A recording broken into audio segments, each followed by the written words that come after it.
First of all, don't get me wrong, this is a beautiful building. They did a really good job. This is a beautiful place for this event. But man, I hated this place. And I actually talked to somebody out there and they said, Dad, you are the second best Mickey that has ever coached in this building. I think he had a Holland Christian sweatshirt on or something. First of all, guys, if I see you looking in your laps, I completely understand. It is March Madness, so look away. For this next inductee of the night, I had the privilege getting to play a lot of different roles in his life. First of all, obviously, as one of his sons, I'm the oldest of 3 boys. And for us, nothing could have been better than being a coach's son. We never got sick of going to the literally hundreds of games and practices, and I know that never got old. The gym was pretty much our second home, but I don't think any of us would have wanted it any other way. Secondly, I got to be one of his students. A lot of the kids in school would ask me, what's it like having your parents at your school with you? Most of the other kids couldn't imagine having their parents with them at school every day, but I loved it. In fact, some of my friends and I tried to spend as much time as we could down there in the old city side on the benches by the gym, try to hang out there and try to get into one of the Lifetime 5-on-5 games if we could. Well, we were supposed to be in another class, but another role I got to play was to be one of his players. I was fortunate to have my dad coach me for 9th grade football, varsity baseball, and varsity basketball. Not to mention all the years of Little League and other things as a little one. And from personal experience and seeing other coaches that I know, it can be difficult to coach your own kids. Am I being too hard on my kids? Am I being too easy on them? But you can't just be focused on your own kid like a typical parent would be at their games. You have a whole team to coach and advocate for, and I don't ever remember feeling like I was any different than any of the other players on the team. I get chewed out the same as any other kid, but I'd also get as much praise as any other kid on the team. And I know it's not easy to do, but no matter what happened, when we got in the car together after practice or a game, he was right back to just being a dad. But it's also very easy to see how much of an impact he had on all his other players. He has had many of his former players go on to become coaches, many of those being an assistant of his at some point, which leads me to my last role that I had of being an assistant coach. I know there's some other assistant coaches that he's had here, so you guys all know the game of guessing when the sport coat comes off. We'd all write a time down of when we thought it would come off. In this place, probably pretty early. And they'd also know when to look out for the flying elbows on the bench. Usually when somebody screwed up, there was definitely some casualties from the flying elbows. And to this day, my dad and I are still coaching together. Every year we have been coaching my kids' Little League teams and their basketball teams. Now he calls himself my assistant, but we all know who the real coach is. He has just as much energy as ever and puts everything he has into every team, every practice, every game. He still has a competitiveness and is still always having fun. And it's definitely contagious with every team that we coach. All the kids love him and feed off of his energy. And that's how it's been his whole career. And for all this time I've spent with him, I have realized that he's one of the most humble people that I've ever known. I have never heard him talk about all the wins and accolades and the awards, which, as you can see, there's a whole line of them in the program. He was never in it for that. It was always about the relationships and teaching the kids the right way to play the game. And every day that I coach, I use him as a model for myself and how I want others to see me. So congratulations, Dad. And even though you're not big on this kind of stuff in the awards, you deserve it. So please welcome my dad, Mickey Cochran.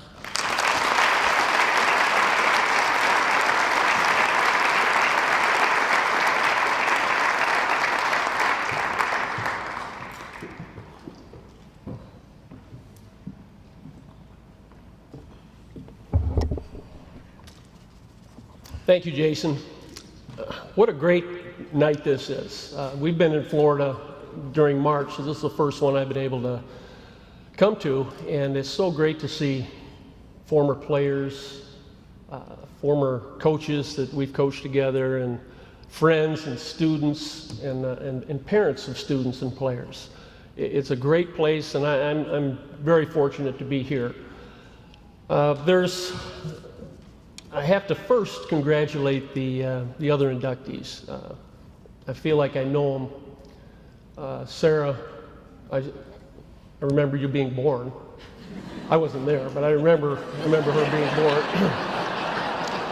And Dana, a long time ago, not too long ago, I had Dana in class, and sorry, it brings back a lot of memories too. And Pierce was one of the first guys I met when I came to Zeeland, and he's like a father to me. I always have to take a shot at Pierce. And in fact, it's the way they set this up with Sarah representing the 2000s and Dana the 1990s, and you've got the Cries in the 80s and 70s, and I mixed in there for a long time, and then Pierce representing the 1800s. I always thought that was pretty cool the way they separated that.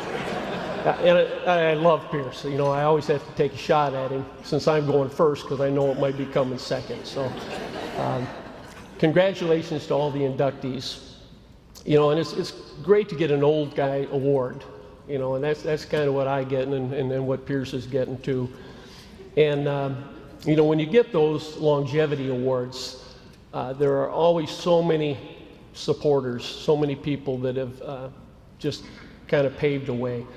And, anytime you're talking about longevity, you better have a very understanding and patient wife. And I was blessed to have that for over 40 years.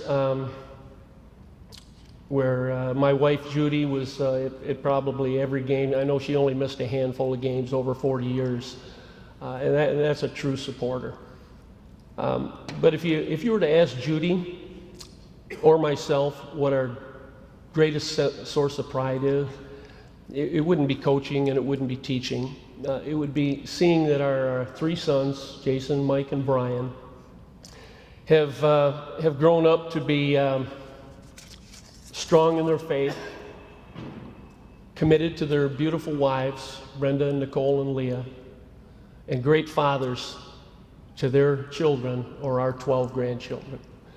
And to me, that is a great source of pride. It's great to see them in their chosen careers gain respect, act with integrity,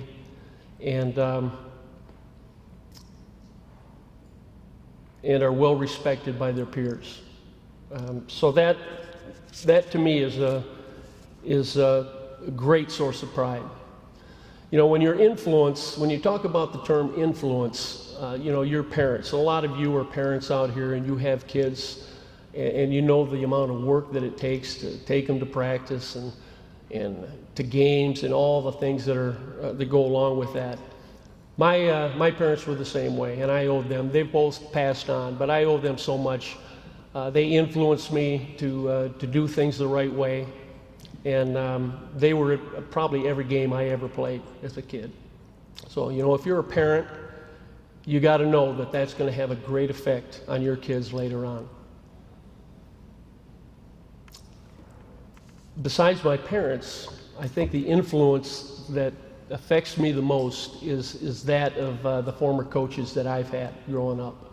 And I was very fortunate to have great coaches, great men that demonstrated the right way to play, the right way to live. And in some way, I think all of us who were athletes or played athletics are products, for better or for worse sometimes, of the coaching that we received or the coaches that we worked with when we were younger. I was fortunate to have those coaches that tried to teach me some skills. One was goal setting, trying to teach individual and team goal setting. Also, how to work hard to achieve those goals. They tried to teach me self-discipline. Sometimes it didn't take right away, but they kept at it. They kept pushing like a coach would. And sometimes it took, sometimes it didn't. They taught by not only the way that they coached in practice and in games, but also in their lifestyle, a sense of integrity that was passed on, not merely by preaching it, but by action. The skill of perseverance, never wanting to quit. I can see the coach's face right now, each of them from 5th grade right on through college. And you know, that's the one thing that you would always come away with, that don't ever give up in whatever you're doing. And then probably, I don't know, it might be most important, is the sense of humor. That it's a skill, that you keep it no matter where you're at, whether you're in a game in practice or whether you're in life. You know, everybody needs to have a good sense of humor and not take themselves so seriously. So I really thank those coaches for the things that I was taught. The things that I miss the most since I retired 4 years ago, the relationship with the coaches that I was able to coach with. I brought on some young guys a lot of times and over the years, and it's always great to have a fresh viewpoint and to have that extra spark of life that I have. And some of those coaches are in here right now.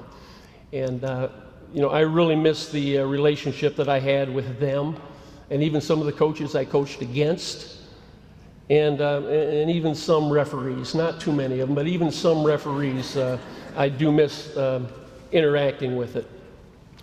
I was very fortunate to have two very supportive athletic directors at Zeeland and Zeeland East Schools, in Stan Jeske and Tim Ritzma, and definitely the best athletic secretary you could ever have in Pat DeWitt, where she took care of all the coaches. You're right, she deserves a ton.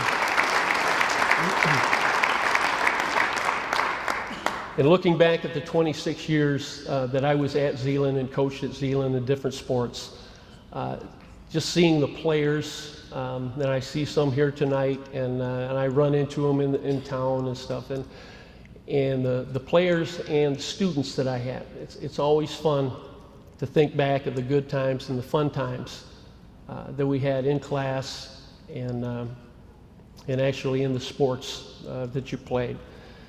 But I miss those, and I miss those relationships. And on behalf of all those people that I mentioned, all the supporters that I had, you know, I don't know if I'm worthy, but I definitely would accept this award on behalf of them, because you know, without all the people that I mentioned, you know, we wouldn't even have a banquet like this. You know, so this is great. So I thank the Zeeland Boosters for the induction and the beautiful ceremony that we've had here, and I appreciate this, and thank you very much.